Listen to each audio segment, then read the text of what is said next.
উন্নয়নশীল বাংলাদেশে এখনও কাদায় পা গেড়ে যায় পাংশার হাবাসপুর ইউনিয়নের শাহমিরপুর দক্ষিণ পাড়ার কাঁচা রাস্তায়। সংবাদ প্রতি ঘন্টায় আপনাদের স্বাগতম, সাথে আছি আমি রতন মাহমুদ। পাংশা উপজেলার হাবাসপুর ইউনিয়নের শাহমিরপুর দক্ষিণ পাড়ার এই রাস্তাটিতে লাগেনি কোনো উন্নয়নের ছোঁয়া। শুকনা মৌসুমে ধুলাবালি আর বর্ষা মৌসুম এলেই কাদা পানি যেন এই রাস্তায় চলাচলকারী লোকজনের নিত্যসঙ্গী।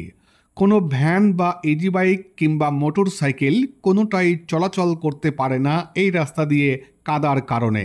বহুদিন যাবৎ পড়ে আছে এই রাস্তাটা। আমরা বাড়ির থেকে বের হইতে হলেই আমাদের লুঙ্গি মুছা করে পড়তে হয়। এমন কাদা যে একজন আত্মীয় স্বজন বাইরে থেকে আসবে, মানে এই বৃষ্টি বাদলার দিন আসলে তারা অবহেলা করে আমাদের গ্রামে আসেই না।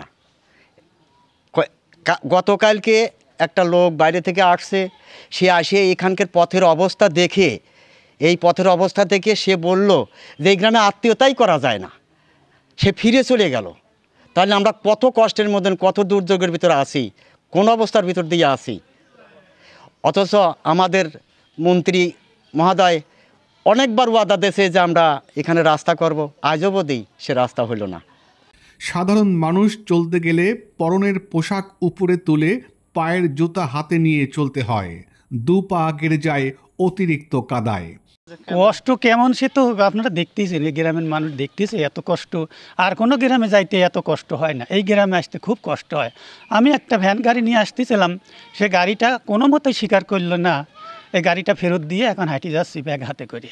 স্থানীয় চেয়ারম্যান মেম্বার সহ বিভিন্ন স্থানে বারবার ধর্ণা দেওয়ার পরও রাস্তাটি পাকাকরণ কিংবা ইটের সোলিং বিছানোর কোনো উদ্যোগ নেওয়া হয়নি বলে জানান এলাকাবাসী, যে কারণে চরম দুর্ভোগের মধ্যে বসবাস করছেন এই রাস্তা দিয়ে চলাচলকারী মানুষ।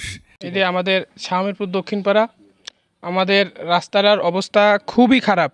হয়তো আপনারা ইতিমধ্যে ভিডিওর মাধ্যমে দেখতে পাচ্ছেন, আমাদের এই রাস্তায় শত শত হাজার হাজার লোক বসবাস করে এবং অনেক লোক ভ্যান চালিয়ে জীবিকা নির্ভর করে।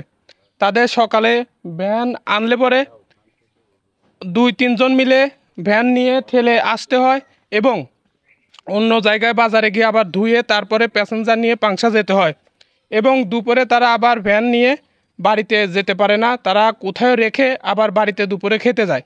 আবার সন্ধ্যার সময় ভ্যান তো এখন চার্জে চলে, যেহেতু আগের মতো পায়ে ঠেলা ওই রকম ভ্যান নেই, চার্জ দেওয়ার জন্য আবার রাত্রে বাড়ি নিতে হয়।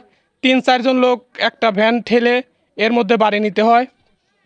অনেক কষ্টের মধ্যে আছে মানুষ, নামাজ পড়তে যেতে পারে না। আমি আজ 1 সপ্তাহ যাবৎ আমাদের বাড়ি থেকে গাড়ি বের করতে পারি না, কোথাও যেতে পারি না, প্রয়োজন হলে ভ্যান নিয়ে কোথাও যেতে হয়। তো এই জন্য অনেক মুসল্লি, এই পাশেই আছে মসজিদ, মসজিদে শত শত লোক মুরব্বি নামাজ পড়ে। অনেক মুরব্বি অনেক দিন যাবৎ এই মসজিদে নামাজ পড়তে যেতে পারে না, যারা একবারে অসুস্থ, এই কাদার জন্য নামাজ পড়তে যেতে পারে না।